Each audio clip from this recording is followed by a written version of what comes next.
Hello and welcome to another quick tutorial from Premier EPOS. Today I'm going to show you how to add a function to a button via the new sales layout system. So if we log ourselves in and go to sales layout. Okay, so we'll open this up now so we can have a look. So these two buttons are linked to actual items, but now I want to actually link it to a function, one of the many functions that are integrated into the system. So let me create another button like so. Okay.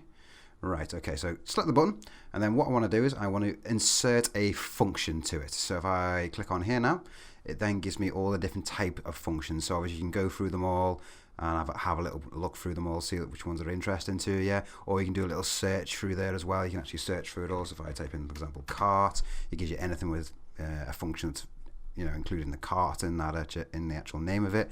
But right now, what I want to do is I just want to add something nice and simple. So let's go for stock items here. So for example, so if I wanted to create a new markdown as waste button, for example, so I select on that, and then I go on to accept.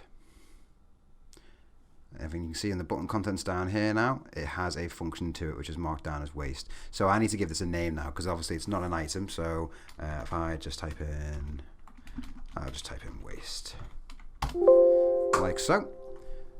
So now this will obviously now function as a marked down as waste button. So if I close down here now and go back to the sales mode, I'll have to throw, I got some things in the cart already. So what if I wanted to get rid of all them now, all I need to do is click on waste, say, do you want to mark them down as waste? Yes, please. Product damaged. And there you have it, sorted. So there you go. That's how to make a little quick function button. Obviously, there's lots of functions there to go through.